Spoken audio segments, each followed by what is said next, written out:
ஆட்சியை கைப்பற்ற தமிழகத்தை இரு மாநிலங்களாக பிரிக்கும் யோசனை டெல்லி தீவிரமாக ஆலோசித்து வருவதாக பகீர் தகவல்கள் வெளியாகியுள்ளன. நாட்டின் பல மாநிலங்களில் நேரடியாக ஆட்சியை கைப்பற்ற முடியாத பாஜக ஆளும் கட்சிகளை உடைத்து கொல்லப்புரை வழியாக அதிகாரத்தை ருசித்து வருகிறது. தமிழகத்தில் அதிமுக, திமுக இரண்டின் வலுவான வாக்கு வங்கி முன்னால் பாஜக எதுவும் செய்ய முடியாத நிலைதான் இருக்கிறது. ஜெயலலிதா மறைவை தொடர்ந்து அதிமுக சிதைந்து போய் பாஜகவின் பிடியில் சிக்கிக்கொண்டது.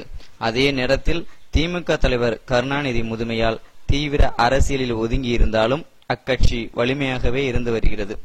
இந்நிலையில் தமிழக மண்ணில் ஆட்சியை கைப்பற்ற டெல்லி தீவிர ஆலோசனைகளை மேற்கொண்டு வருகிறதாம்.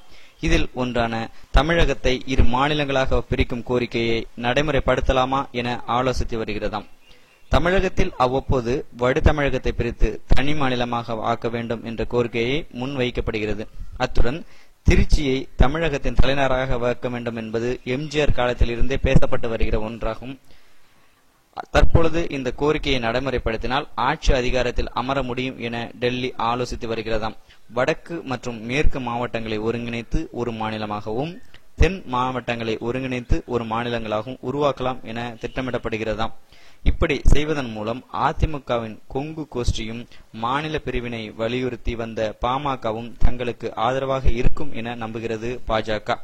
இந்த ஆதரவால் எப்படியோ தமிழகத்தின் ஒரு பகுதியில் அரியாசனத்தில் அமர்ந்து விடலாம் என்பது டெல்லியின் கணக்கு.